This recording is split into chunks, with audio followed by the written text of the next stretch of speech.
రాత్రి దీపావళి జరిగిందన్న చూసావా? చూసినా భారీ స్థాయిలో జరిగింది దీపావళి. సార్ నేను ఇంకా వారం రోజుల నుంచి అనుకుంటున్నా ఎప్పుడైతే దీపావళి ఎప్పుడు స్టార్ట్ అవుతుంది అనుకుంటే రాత్రి 12:30కి స్టార్ట్ అయింది.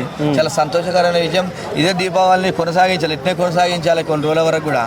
మన భారతదేశంలోకి వచ్చి మన దేశంలో ఉన్నటువంటి టూరిస్టులు 26 మంది టూరిస్టులను చంపినటువంటి వాళ్ళకు ఇంకా శిక్ష పడాలి. నేను నా మోడీకి చెప్పుకోవాలన్నారు కదా, ఇవాళ మోడీ ఏం చేసినో ఇలా చూసారు. ఇలా కొద్ది వరకే ఇవాళ భారతదేశంలో సివిలియన్ ప్రాంతాలకు ఇబ్బంది కావద్దు, వాళ్లకు పాకిస్తాన్కు సివిలియన్ ప్రాంతాలకు ఎవడైతే ఉగ్రవాదులు ఉన్నాడో వాని స్థావరాలకు వాళ్ళ వరకే దాడి చేస్తామని చెప్పి చేసిరు. ఇవాళ దేశమంతా దాడి చేసేట పాకిస్తాన్ ఇవాళ మొత్తం బూడిదైపోయి ఇలా శ్మశానంలా మారిపోతుండే. ఇలా ఓకే, ఆపరేషన్ సింధూర్ అని పేరు పెట్టాలా అనిపించింది. చాలా సంతోషకరమైన విషయం. ఎందుకంటే సింధూరం అంటే పొట్టు.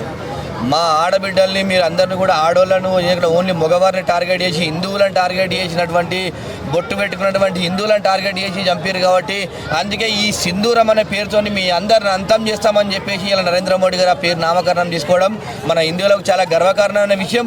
అదే సింధూర్ని ఇవాళ ప్రతిరోజు కూడా దాడి జరిగి ఎవడైతే మన భారతదేశంలో 26 మంది చంపారో వాళ్ళు 2600 మందిని చంపేంత వరకు కూడా ఈ యుద్ధం ఆగద్దని చెప్పేసి నేను మనస్ఫూర్తిగా కోరుకుంటున్నా. ఎందుకంటే పాకిస్తాన్కి ఎవరికైనా కూడా భారతదేశంతో పెట్టుకోవాలన్నా భారతదేశం పేరు వినాలన్నా కూడా భయం అనేది పుట్టాలి వాళ్ళకు. ఎందుకంటే ఇది షాంపిల్ మాత్రమే ఇచ్చారు కాబట్టి ఇంకా ఉంటుంది ముందట. ఓకే, ఎంత జరిగినా కానీ మళ్ళీ వాళ్ళు మోడీకి వార్నింగ్ ఇవ్వడం ఎలా చూడాలి? మోడీకి వార్నింగ్ ఇచ్చే స్థాయి ఆ దేశంలో లేదు, ఆ దేశంలో ప్రజలకు లేదు, ప్రధానమంత్రికి లేదు, ఆర్మీకి లేదు. ఇలా మీరు ఎన్ని మీరు వార్నింగ్లు ఇచ్చినా కూడా మీ దేశమే నష్టపోతుంది. మీ దేశంలో అడుక్క తింటారు. ఇలా ప్రపంచ దేశాల నుంచి అడక్క తిరిగి మీకు డబ్బులు లేవు, నీళ్లు లేవు, తాగడానికి ఏం లేకుండా కూడా ఒకటి ఉంటుందిగా, తినడానికి తిండి లేడానికి రూబాబు ఎక్కువ అన్నట్టు మీకు ఏం లేకుండా రూబాబు. ఇలా ప్రపంచ దేశాలన్నీ భారతదేశం వైపు ఇస్తున్నాయి. అమెరికా అట్లాంటిది నిన్న స్టేట్మెంట్ ఇచ్చింది.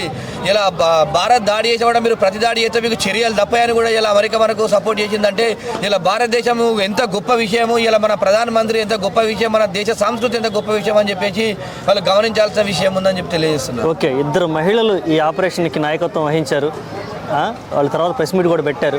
వాళ్ళని చూసినప్పుడు ఎలా అనిపించింది? చాలా సంతోషకరంగా అనిపించింది. ఎందుకంటే మన భారతదేశంలో ఉన్నటువంటి మా మహిళలు కూడా మీకు బుద్ధి చెప్తారా అనే సంకల్పంతో ఇలా వాళ్ళని తీసుకోవడం ఇలా గవర్నమెంట్కి నేను ప్రత్యేక ధన్యవాదాలు చెప్తున్నాను. ఎందుకంటే ఇలా నువ్వు మొగోళ్ళని చంపితే మేము ఆడలతో మీ దేశంలో ఉన్న వాళ్ళందరినీ కూడా చంపిస్తామని చెప్పేసి ఇలా మా దేశంలో ఉన్నటువంటి సత్తా, దమ్ము, ధైర్యం, మా పవర్ ఏందో మీకు చూపిస్తున్నామని చెప్పేసి ఒక వీరవనితలని ఇలా దించినామంటే ఇలా భారతదేశంలో ఇలా అంత గొప్ప సంకల్పం ఉందని చెప్పి నేను తెలియజేస్తున్నాను. ఓకేనా, థ్యాంక్ యూ.